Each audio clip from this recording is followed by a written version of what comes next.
تحفظ دین کا کارواں رواں دواں، علماء کا ساتھ دو، آؤ سب کے سب یہاں۔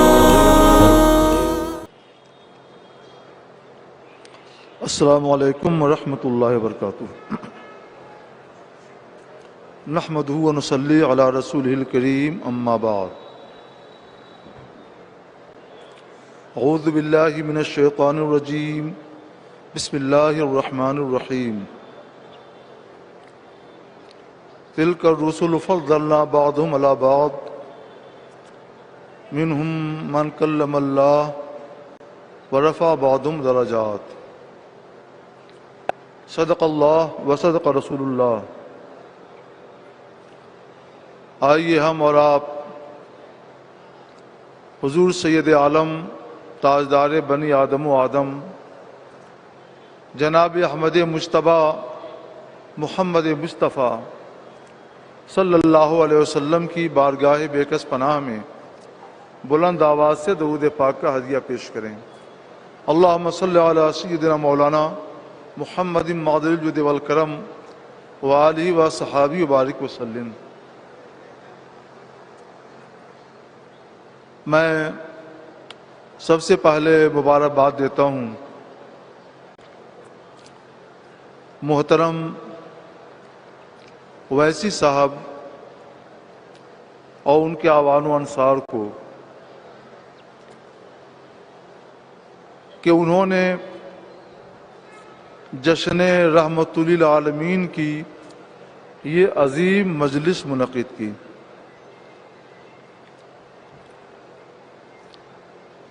میں سمجھتا تھا کہ وہ ایک اچھے سیاسی ہیں، مگر یہ جشن دیکھ کر محسوس ہو رہا ہے اللہ انہیں توفیق دے کہ وہ ایک اچھے عاشق رسول بھی ہیں۔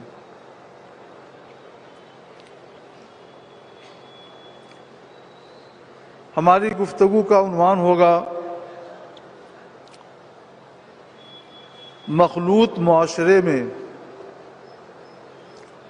اسلام کا سماجی نظام، مگر پہلے کچھ ذکر رسول بھی ہونا چاہیے۔ ہم نے حصول برکت کے لیے یہ آیت کریمہ تلاوت کی۔ اللہ فرماتا ہے رسولوں کی یہ جماعت، ان میں ہم نے بعض کو بعض پر فضیلت دی، ان میں بعض سے اللہ نے کلام فرمایا، اور بعض رسول وہ ہیں جن کو اللہ نے بدرجہ بلندیاں عطا فرمائیں۔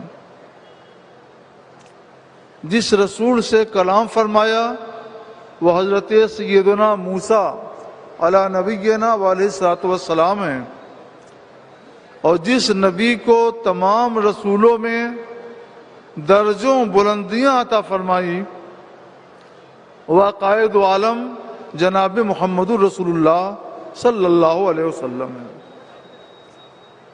مخلوقات میں سب سے افضل اولیاء اللہ سے افضل صحابہ کرام، صحابہ کرام سے افضل انبیاء و مرسلین، اور تمام نبیوں میں سب سے افضل رسول گرامی وقار جناب محمد رسول اللہ صلی اللہ علیہ وسلم۔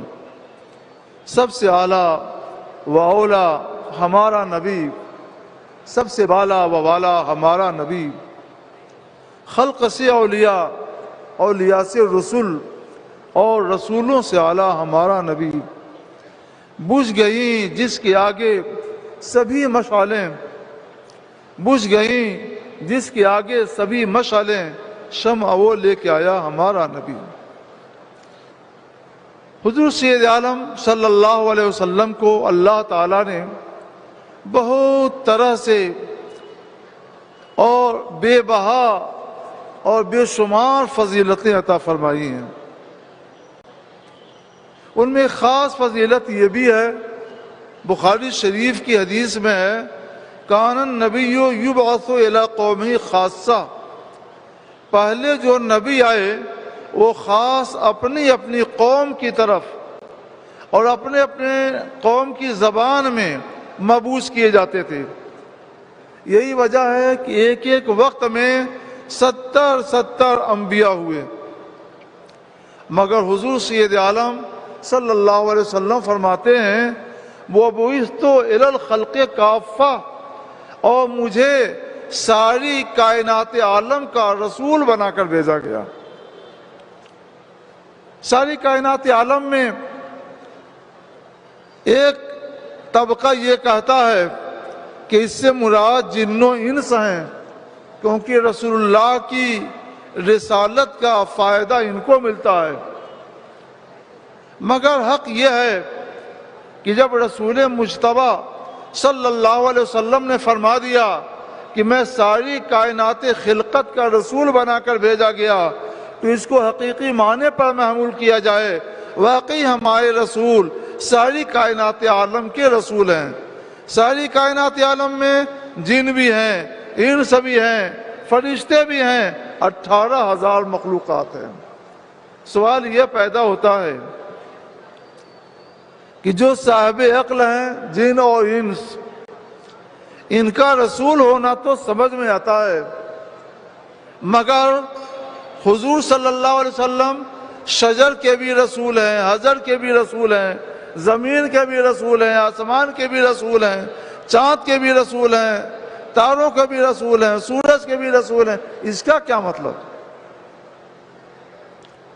تو مجھے بات سمجھ میں آئی، رسالت دو طرح کی ہے، رسالت تبلیغی اور رسالت تشریفی۔ جن و انس کی طرف رسول مجتبی صلی اللہ علیہ وسلم کی رسالت تبلیغی ہے، اللہ کا حکام پہنچانے کے لیے اور اللہ کے حکام کا ان کو مکلف اور مامور بنانے کے لیے ہے۔ مگر دوسری کائنات عالم جو تقریباً 18,000 مخلوقات ہیں، ان کی طرف رسول اللہ کی رسالت تبلیغی نہیں ہے، تکلیفی نہیں ہے، بلکہ یہ رسالت تشریفی ہے۔ یہ شرف دینے کے لیے ہے کہ یہ ساری چیزیں، شجر و حجر، شمس و قمر اور ساری چیزیں یہ رسول گرامی وقار صلی اللہ علیہ وسلم کی امت میں ہیں، اس کا شرف ان کو مل جائے۔ یہ شرف بخشنے کے لیے اللہ تبارک و تعالیٰ نے رسول اللہ کو سب کا رسول بنا دیا۔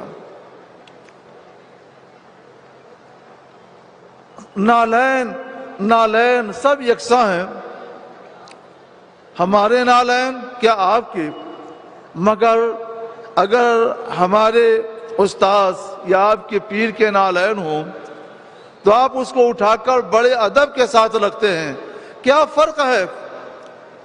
ہو سکتا ہے کہ آپ کے نالین کئی ہزار کے ہوں، پیر صاحب کے نالین بس 500 اور 1000 کے ہوں۔ آپ اپنے نالین کا ادب نہیں کرتے، پیر کے اور استاذ کے نالین کا، جوتوں کا ادب کرتے ہیں، احترام کرتے ہیں، ادب کے ساتھ رکھتے ہیں۔ وجہ کیا ہے؟ ادب وہ نسبت تشریفی ہے۔ اس جن نالین کی نسبت تشریفی اساتذہ کی طرف ہو گئی ہے، پیروں کی طرف ہو گئی ہے، ولیوں کی طرف ہو گئی ہے۔ اس نسبت کی وجہ سے ان کو وہ شرف مل گیا ہے جو ہمارے نالین اور ہمارے جوتوں کو حاصل نہیں ہے۔ ذرا یہاں سے آگے بڑھ کر رسول اللہ صلی اللہ علیہ وسلم کی بارگاہ میں حاضری دیجیے۔ اگر سرور کونین صلی اللہ علیہ وسلم کے نالین شریفین کی بات آ جائے تو ہر مومن کا اور ہر عاشق رسول کا عقیدہ ہے جو سر پہ رکھنے کو مل جائے نالے پاک حضور تو پھر کہیں گے کہ یہاں تاجدار ہم بھی ہیں۔ کیا فرق ہے ہمارے نالین میں، اساتذہ کے نالین میں، علماء اولیاء کے نالین میں، رسول اللہ کے نالین میں؟ ہم ان کے نالین کو اپنے سر پہ نہیں اٹھاتے ہیں، اپنے سر پہ اٹھا کے رکھنا اپنے فخر اور اعزاز کی بات نہیں سمجھتے ہیں۔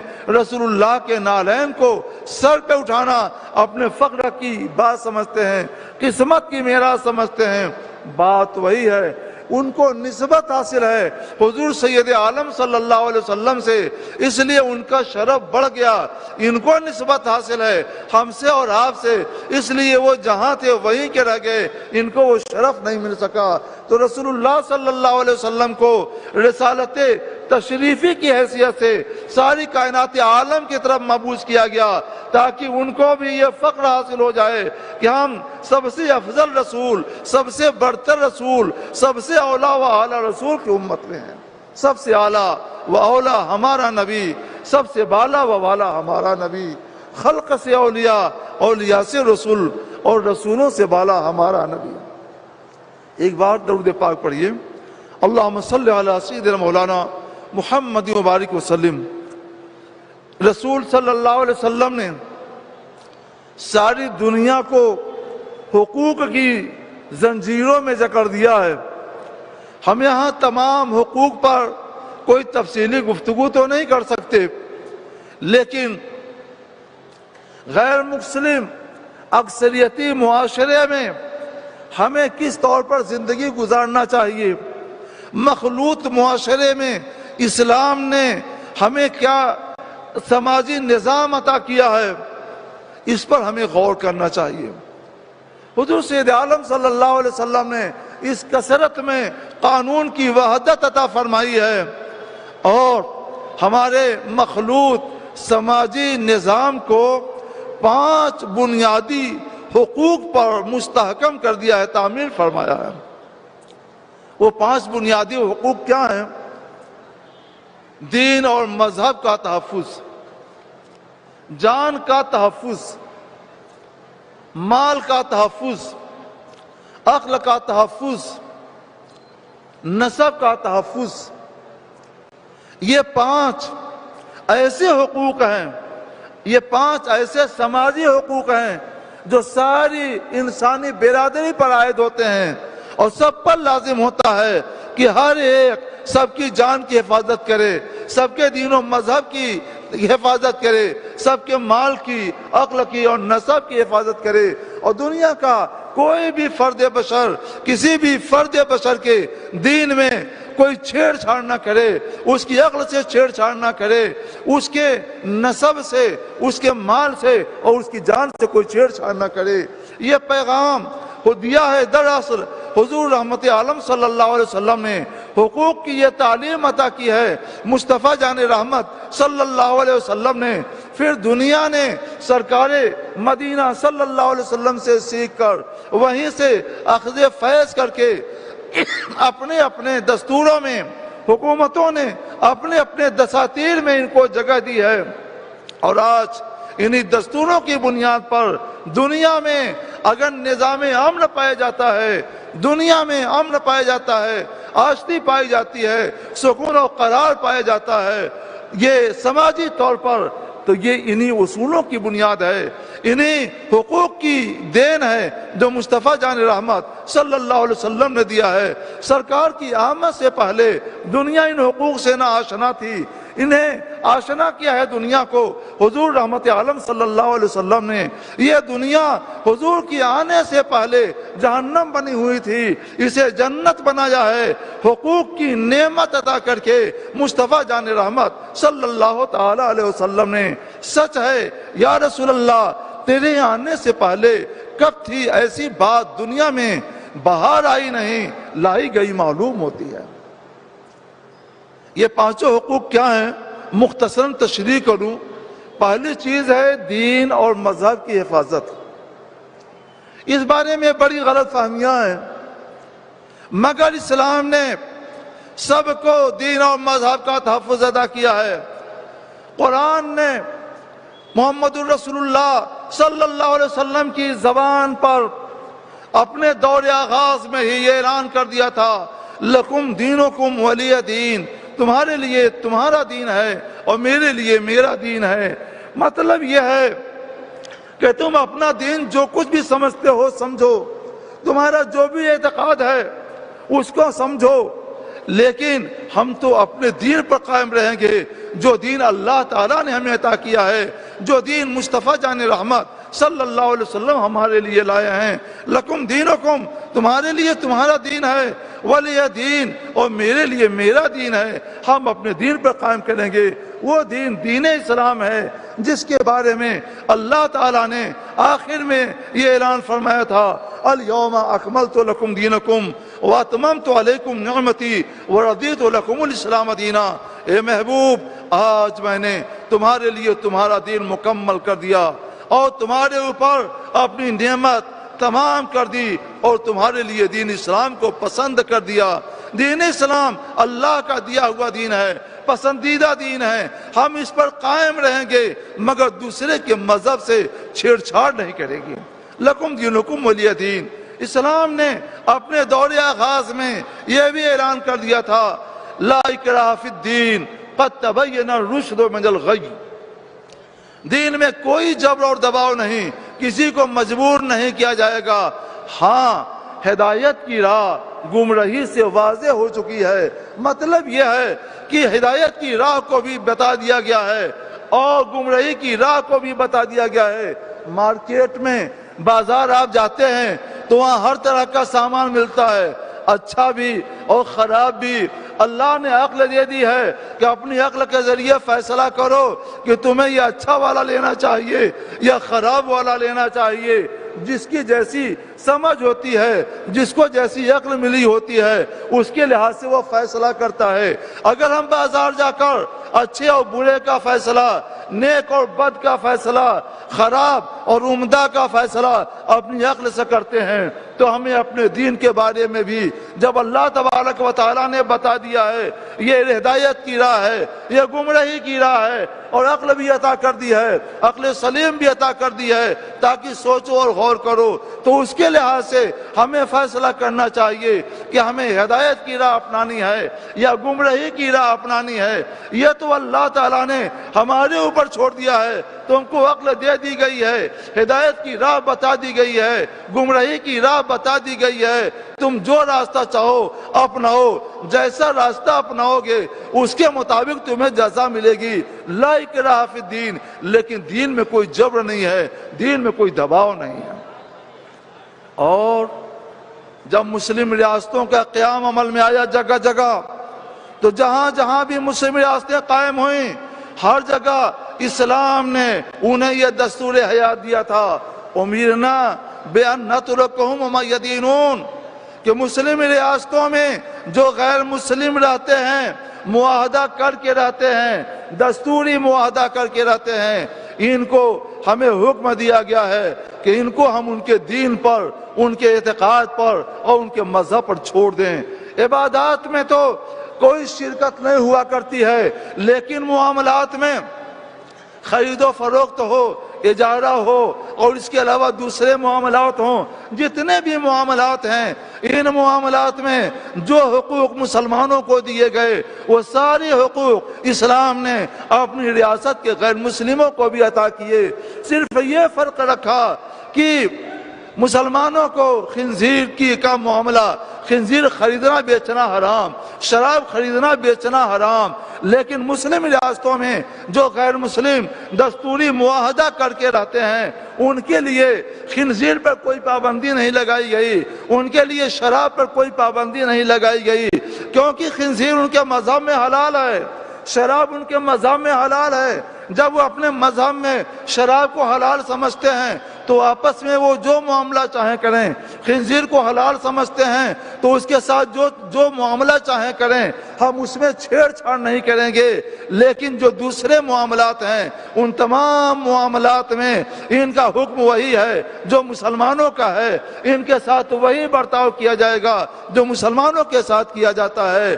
یہ ہے دستور اسلام کا، کہ تمام اسلامی ریاستوں کو یہ فرمان سنا دیا گیا تھا۔ اور اس سلسلے میں سزاؤں کے معاملے میں اور حقوق کے معاملے میں ایک دوسرا ضابطہ قرآن اسلام نے یہ عطا فرما دیا ہے کہ ظلم الدابت اشد من الظلم علی الذمی وظلم الذمی اشد من الظلم علی المسلم۔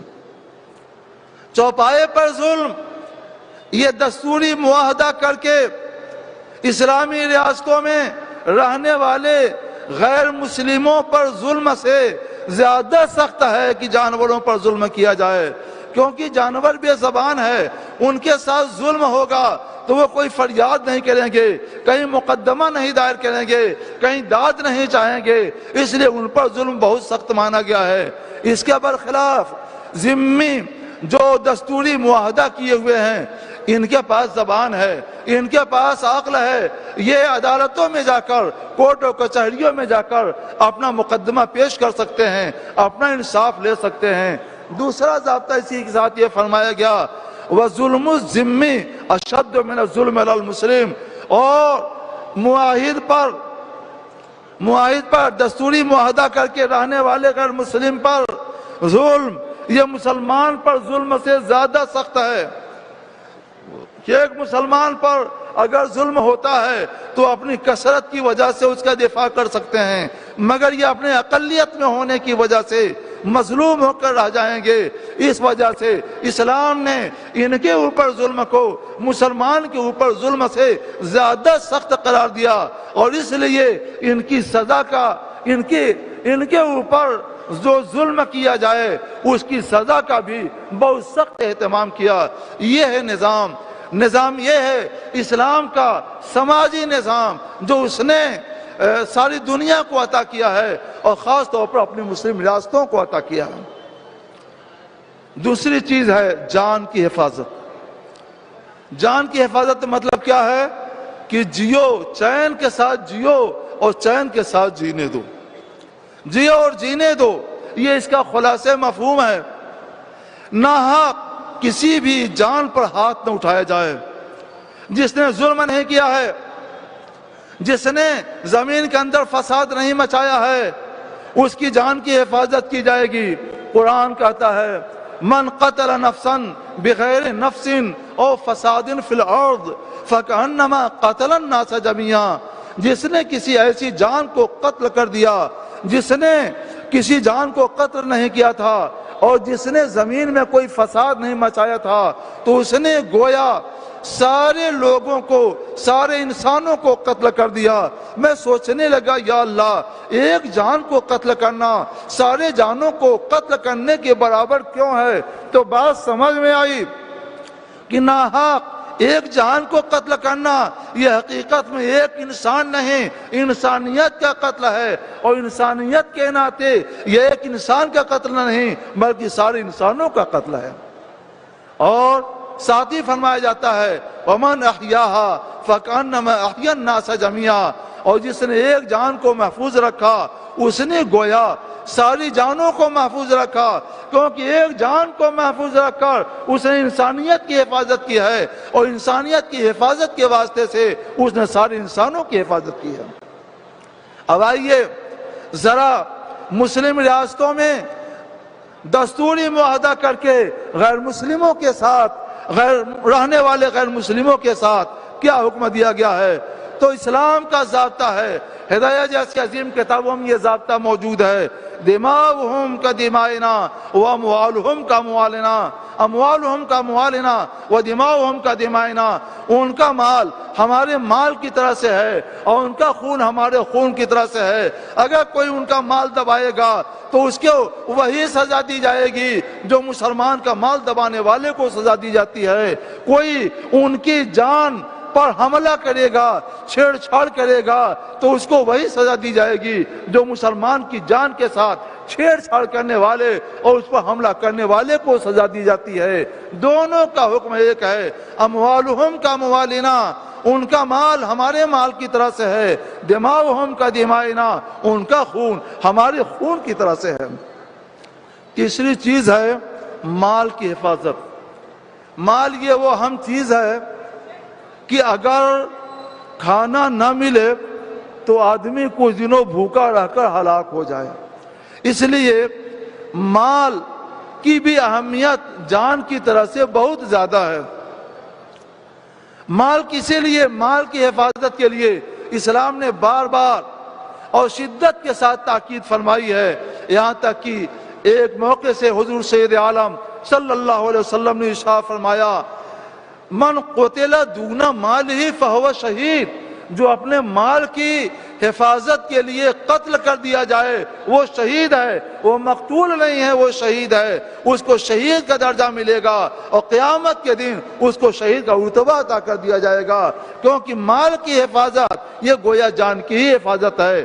مال کی حفاظت کے سلسلے میں رسول اللہ صلی اللہ تعالی علیہ وسلم نے بہت سی احادیث ارشاد فرمائی ہیں۔ مثلا آپ صلی اللہ علیہ وسلم نے ارشاد فرمایا کہ چور جس وقت چوری کرتا ہے اس وقت وہ مسلمان نہیں رہتا، چوری کرنا حرام ہے، اور اس کے ساتھ سرکار نے کیا فرمایا کہ چور جس وقت چوری کرتا ہے اس وقت مسلمان نہیں رہتا، ڈاکو جس وقت کسی کے مال پر ڈاکہ ڈالتا ہے اس وقت مسلمان نہیں رہتا، اور تم میں سے کوئی آدمی جب کسی کے مال میں خیانت کرتا ہے، امانت میں خیانت کرتا ہے تو مسلمان نہیں رہ جاتا، اور کوئی خیانت کرے تو وہ بھی مسلمان نہیں رہ جاتا، اور رشوت لینا یہ بھی مال کو برباد کرنا ہے۔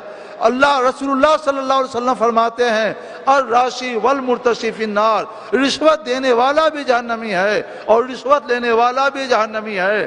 سود خوروں کے بارے میں بھی سرکار علیہ الصلوۃ والسلام نے، اللہ تبارک و تعالیٰ نے بڑی بڑی وعیدیں اور دھمکیاں عطا فرمائی ہیں، یہاں تک کہ فرمایا گیا یمحق اللہ الربا ویربی الصدقات، اللہ سود کو مٹا دیتا ہے اور صدقات کو بڑھاتا ہے۔ تجربہ یہی ہے، میں نے اپنی مختصر سی زندگی میں دیکھا، بہت سے لوگوں نے مسائل پوچھے، میں نے بتایا یہ سود ہے، اس سے بچو، وہ نہیں مانے، کروڑوں روپے کی دولت ان کی دم زدن میں برباد ہو گئی۔ جنہوں نے مانا تو تھوڑا کما کر بھی وہ بہت زیادہ برکتوں میں چلے گئے۔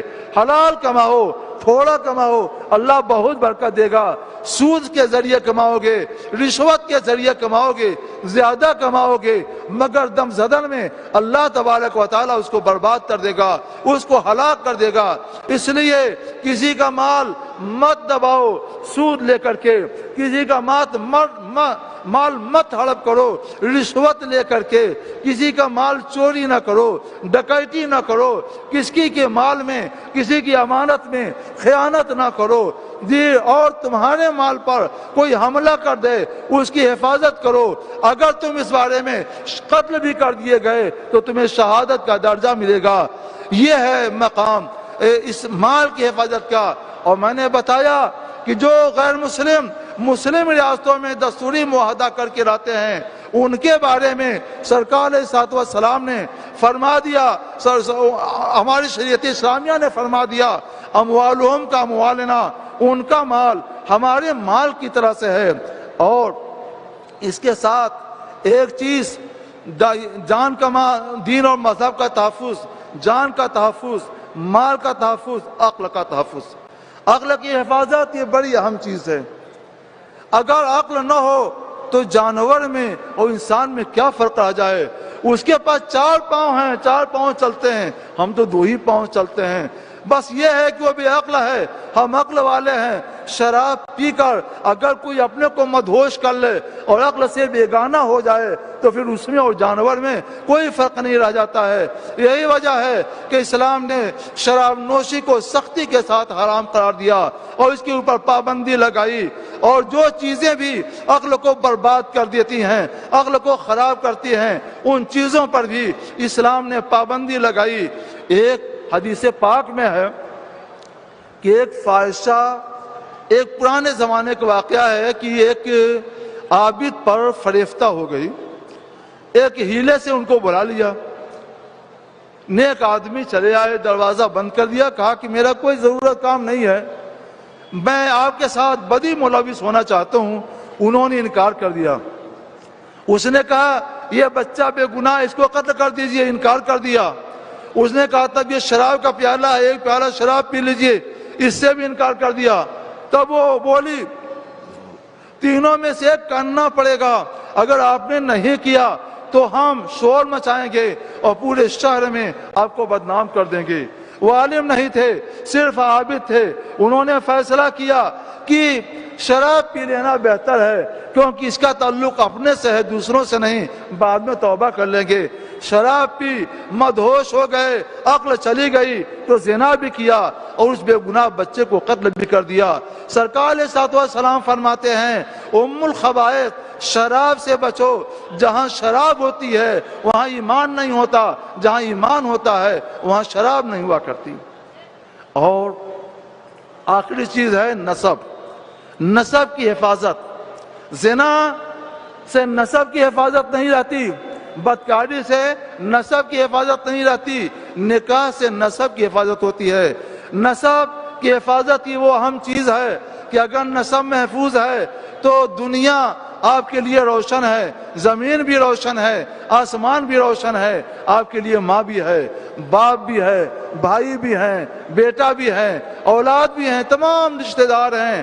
اور اگر آپ کا نسب ہی محفوظ نہیں ہے تو پیدا ہوتے ہی زمین بھی تاریک، آسمان بھی تاریک، نہ آپ کی کوئی ماں ہے، نہ کوئی باپ ہے، نہ کوئی بھائی ہے، غرض کی دنیا میں کوئی بھی آپ کا رشتہ دار نہیں ہے، کیونکہ جب نسب ہی نہیں ہے، جتنے بھی رشتے ہیں یہ سب نسب کی بنیاد پر وجود میں آتے ہیں۔ جب نسب ہی نہیں ہے تو کوئی رشتہ ہی وجود میں نہیں آیا، ساری دنیا آپ کی نگاہوں میں تاریک ہوتی ہے۔ ایک تھوڑی دیر کی ہوس پرستی نے ایک انسان کو ہمیشہ کے لیے برباد کر دیا۔ قربان جائیے مصطفیٰ جان رحمت صلی اللہ علیہ وسلم کے کہ آپ نے نسب کی حفاظت پر بہت زور دیا، اسی لیے آپ نے زنا کو حرام قرار دیا۔ زنا کی سزا اسلام میں بہت سخت ہے، اور ایک حدیث پاک میں حضور سید عالم صلی اللہ تعالی علیہ وسلم نے ارشاد فرمایا کہ بندہ جس وقت زنا کرتا ہے اس وقت مسلمان نہیں رہ جاتا، جس وقت زنا کرتا ہے مسلمان نہیں رہ جاتا، جس وقت زنا ہوگی اسلام نہیں ہوگا، جس وقت اسلام ہوگا اس وقت وہاں پہ زنا نہیں ہوگی۔ اس لیے اور دوسری حدیثوں سے ثابت ہوتا ہے جس قوم میں زنا کی کثرت ہو جاتی ہے اس قوم پہ اللہ کا عذاب حلال ہو جاتا ہے، جس قوم میں شراب کی کثرت ہوتی ہے اس قوم میں بھی اللہ کا عذاب حلال ہو جاتا ہے۔ زنا سے بچو، شراب سے بچو، سودخواری سے بچو، ساری باتوں سے بچو، اور ساتھ ہی ساتھ دوسری قوموں کو بھی اپنے عمل کے ذریعے ترغیب دو کہ یہ ہے سچا اسلام، یہ ہے خالص اسلام جس نے زنا کو بھی حرام کیا، شراب کو بھی حرام کیا، انسان کو سچا اور پکا اور مخلص انسان بنایا ہے۔ دوسری قومیں قرآن نہیں پڑھتی ہیں، حدیث رسول اللہ نہیں پڑھتی ہیں، انہوں نے رسول اللہ کو نہیں دیکھا ہے، وہ آپ کے عمل سے، آپ کی زندگی سے ہی وہ قرآن کو بھی سمجھتے ہیں، آپ کی زندگی سے ہی وہ رسول اللہ کو بھی سمجھتے ہیں، آپ کی زندگی سے ہی وہ حدیث نبویہ کو بھی سمجھتے ہیں۔ اس لیے آپ وہ کام کیجئے کہ رسول اللہ پر عیب نہ آئے، وہ کام کیجئے کہ کوئی اسلام کے اوپر طعنہ زنی نہ کرے، آپ وہ کام کیجئے کہ کوئی شریعت مصطفیہ پر ہاتھ نہ اٹھائے کہ اسلام تو ایسا ہے کیونکہ مسلمان ایسے ہیں۔ آپ ایسا کام کیجئے کہ آپ کے حسن کردار کے ذریعے، آپ کے اخلاق حسنہ کے ذریعے ساری قومیں پہچان لیں کہ جس قوم کے ماننے والے ایسے ہیں اس قوم کا جو رہنما ہوگا، اس قوم کا جو مذہب ہوگا وہ مذہب کتنا شاندار ہوگا۔ اس بارے میں ایک حدیث یاد آئی، حضرت مولا کائنات علی مرتضیٰ رضی اللہ تعالی عنہ کہیں جا رہے تھے، جنگ کا ایک ہتھیار ہوتا ہے زرہ، ان کی زرہ کہیں کھو گئی، ایک یہودی کو ملی اور اس نے بازار میں اس کو بیچ دیا۔ حضرت علی رضی اللہ تعالی عنہ جب پہنچے واپس ہوئے تو دیکھا کہ ایک یہودی کے پاس وہ زرہ ہے، کہا کہ یہ زرہ میری ہے، نہ میں نے بیچی ہے نہ میں نے کسی کو ہبہ کیا ہے، تم یہ زرہ مجھ کو دے دو۔ اس نے کہا یہ زرہ میری ہے، میرے قبضے میں ہے، قبضہ دلیل ملکیت ہوا کرتا ہے، اس لیے میں تو نہیں دوں گا۔ مقدمہ اس وقت کے قاضی کے بارگاہ میں پیش ہوا، قاضی تھے قاضی شریح۔ قاضی شریح یہ وہ تھے جن کو جج چیف جسٹس بنایا تھا خود حضرت مولا کائنات علی مرتضیٰ رضی اللہ تعالیٰ عنہ نے۔ حضرت علی مرتضیٰ رضی اللہ تعالیٰ عنہ یہ خلیفۃ المسلمین تھے، خلیفۃ رسول اللہ تھے۔ خلیفہ رسول اللہ وہ ہوا کرتا ہے جو ساری دنیا اسلام کا تنہا فرما روائی اعظم ہوتا ہے۔ ایک طرف ساری دنیا اسلام کا فرما روائی اعظم مولا کائنات شیر خدا علی مرتضی رضی اللہ تعالیٰ عنہ ہیں، ایک طرف انہیں کے مقرر کیے ہوئے قاضی حضرت قاضی شریح رضی اللہ تعالیٰ عنہ ہیں، اور دوسری طرف ایک عام آدمی، وہ بھی دوسرے مذہب کا آدمی، یہودی ہے۔ مقدمہ پیش ہوا، حضرت علی نے کہا یہ زیرہ جو اس کے پاس ہے میری ہے، میں نے بیچی نہیں ہے، نہ میں نے اس کو دی ہے، زیرہ مجھے دلائی جائے۔ تو یہ سن کر یہودی نے کہا ہرگز نہیں، یہ زیرہ میری ہے، میرے قبضے میں ہے، قبضہ دلیل ملک ہوا کرتا ہے، اس لیے میں نہیں دوں گا، میرے زیرہ ہے۔ حضرت قاضی شریح نے کہا خلیفۃ المسلمین البینۃ علی المدعی والیمین علی من انکر، جو دعویٰ کرے اسی کے اوپر شہادت ہوا کرتی ہے۔ آپ مدعی ہیں، آپ نے دعویٰ کیا ہے، آپ شہادت پیش کیجئے۔ حضرت مولا کائنات نے اپنے بیٹے حضرت حسن کو شہادت میں پیش کیا، اپنے غلام حضرت قمبر کو پیش کیا۔ حضرت قاضی شریح نے کہا حضرت حسن، حضور امیر المومنین، یہ حضرت حسن آپ کے بیٹا ہیں، اور بیٹے کی گواہی باپ کے حق میں قبول نہیں کی جاتی۔ یہ مسئلہ تو حضرت مولا کائنات کو بھی معلوم تھا، مگر انہوں نے گواہی میں اس لیے پیش کر دیا تھا کہ اللہ کے رسول صلی اللہ علیہ وسلم نے فرمایا تھا الحسن والحسین سیدہ شباب اہل الجنہ، حسن اور حسین نوجوانان جنت کے سردار ہیں۔ تو مطلب یہ تھا کہ یہ ہو سکتا ہے، یہ تو ٹھیک ہے کہ کسی بیٹے کی گواہی باپ کے حق میں قبول نہ کی جائے، مگر وہ بیٹا جس کے جنتی ہونے کی شہادت مصطفیٰ جان رحمت نے دی ہو، جسے نوجوانان نے جنت کا سردار قرار دیا ہو، اس بیٹی کی گواہی تو مقبول ہونی چاہیے۔ حضرت قاضی شریح کہتے ہیں نہیں، مصطفیٰ جان رحمت صلی اللہ علیہ وسلم نے مطلقاً فرمایا ہے کہ گواہی بیٹے کی باپ کے حق میں قبول نہیں کی جائے گی، اس لیے یا تو آپ شہادت پیش کریں، ورنہ ہم یہودی کے بارے میں فیصلہ کر دیں گے کہ یہ ذرا اس کی ہے کیونکہ اس کے قبضے میں ہے۔ جب یہ فیصلہ سنا یہودی نے تو اس کا دل نرم ہو گیا، وہ کہتا ہے حضور مولا المسلمین امیر المومنین، سچائی یہی ہے، میرا دل پسیج گیا ہے، نرم ہو گیا ہے، سچائی یہی ہے کہ زیرہ میری نہیں ہے، آپ کی ہے، آپ کی ہے۔ میں یہ دیکھنا چاہ رہا تھا کہ اسلام کا نظام عدل کیا ہے، اسلام کا نظریہ مساوات کیا ہے۔ اسلام کے نظام عدل اور نظریہ مساوات نے میرے دل کو اتنا نرم کر دیا ہے کہ میرا دل یہ تسلیم کرنے کے لیے مجبور ہو گیا ہے کہ واقعی دنیا میں اگر کوئی مذہب سچا مذہب ہے تو مذہب اسلام ہے۔ اس لیے میں سچے دل سے پڑھتا ہوں اشہد ان لا الہ الا اللہ واشہد ان محمد رسول اللہ۔ یہ کردار تھا تو غیر مسلم بھی مسلم ہوا کرتے تھے، آپ بھی وہ کردار پیش کیجئے تو انشاءاللہ اگر وہ مسلم نہیں ہوں گے تو ان کے جذبات آپ کے لیے نرم تو ہو جائیں گے۔ جو بھی دیکھے محمد کا شہدہ کہے، جو بھی دیکھے محمد کا شہدہ کہے، اپنا کردار ایسا بنا لیجئے۔ وآخر دعوانا ان الحمدللہ رب العالمین۔ السلام علیکم۔ چوکو اسٹار اعلیٰ کوالٹی کے عمدہ لذیذ چاکلیٹس علماء حفاظ اور تجارت کرنے والوں کے لیے بہترین موقع۔ چوکو اسٹار اورنگ آباد۔ مزید تفصیلات کے لیے ابھی کال کریں۔ مدارس اور مکاتب والوں کے لیے خوشخبری، مفتی عربین ڈریس، عربی جبہ، شایا، توپ اور صدری، حافظ عالم فاضل مفتی بن کر فارغ ہونے والوں اور مکتب کے بچوں کے لیے ایک نیا تحفہ۔ سالانہ پروگرام میں انعامات دینے کے لیے ایک انوکھی چیز انڈیا میں کہیں بھی حاصل کرنے کے لیے ابھی کال کریں۔ مفتی عربین ڈریس، ابراہیم پورہ، Bhopal, India. On line Darul Uloom Farooqia international 11 سال پرانا آن لائن ادارہ۔ آئیے اب اپنے چھوٹے بڑے اور گھر کی خواتین کو گھر بیٹھے آن لائن تعلیم حاصل کرا سکتے ہیں کہ ہمارے یہاں آن لائن ناظرہ، حفظ و تجوید، اردو، عالمہ کورس، ترجمہ قرآن کورس، حدیث کورس، صراط مستقیم کورس وغیرہ بہت سے کورسز ہیں۔ تفصیلات کے لیے رابطہ کریں 7860617983۔ تحفظ دین میڈیا کی لاجواب کوشش، نیکسٹ میسج اب نئے انداز میں، جہاں آپ دیکھ سکیں گے ایمان و عقیدے کو مضبوط کرنے والے دلچسپ کارٹونز کا ایک نیا سلسلہ۔ ہم لے چلیں گے آپ کو کارٹونز کی ایک خوبصورت دنیا میں۔ کفریہ اور شرکیہ کارٹون سے اب ملے گا چھٹکارا۔ اب ہوں گے اور بھی دلچسپ اور مزیدار سلسلے۔